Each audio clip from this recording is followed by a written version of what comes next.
Tales from the Odyssey, Chapter 6, Another Journey.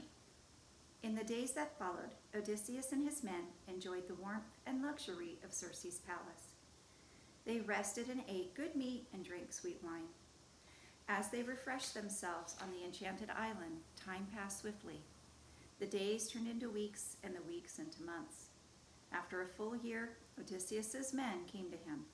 "Should we not leave this palace soon?" one asked. "Have you forgotten Ithaca?" said another.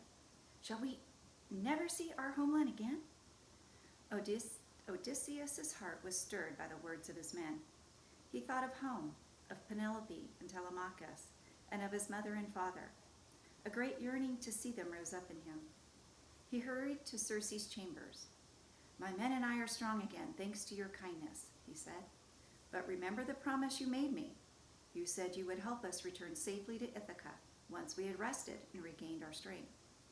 "And I shall," said Circe, "but you must take another journey first. You must seek counsel from Tiresias, the blind prophet of Thebes. Tiresias sees the future. Only he can tell you how to get home." "But Tiresias of Thebes is dead," said Odysseus, puzzled.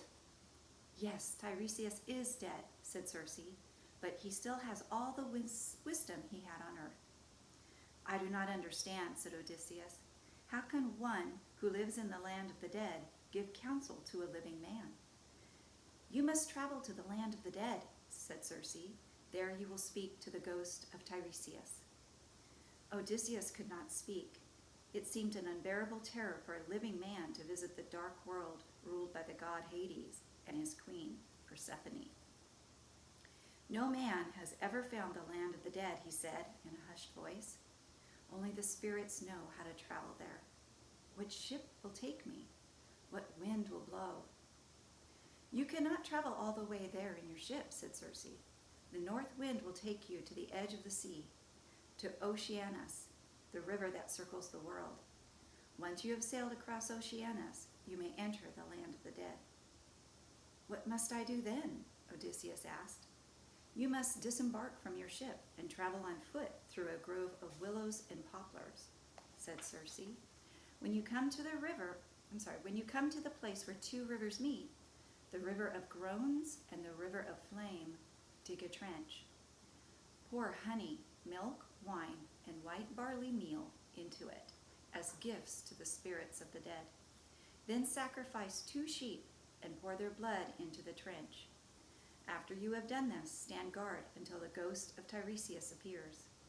Allow him to drink from the trench, and he will tell you how to find your way home to Ithaca. Odysseus bowed his head. He knew he could not avoid this dreadful journey if he wanted to see his home and family again. He tried to gather his courage, as he so often ordered his men to do. He looked up at Circe and nodded. Then, without another word, Odysseus pulled on a fine cloak and strode through the palace, waking each of his men. "Rise now," Odysseus said. "We must leave this place today." The men were relieved, for they imagined they were about to set sail for home. But when the Greeks had gathered outside the palace, Odysseus revealed their true destination. "Soon we will set sail for Ithaca," he said. "But first we must go on another journey. We must travel to the land of the dead. There I will speak with the ghost of the wise prophet Tiresias." The men cried out in protest, but Odysseus told them he had no choice. "Only Tiresias can tell me how to find the way home," he said. "Please come with me. Give me company on my journey to the land of the dead." Their heads bowed in anguish. The men followed their leader down to their ship. They climbed aboard. They hoisted their sails and pushed out to sea. As the black ship set sail over the waves, Odysseus felt a gust of warm, gentle wind. He sensed that Circe was close by. The enchantress sent fresh breezes all day. She filled the sails of the black ship and sent it flying over the waves. And we will stop there.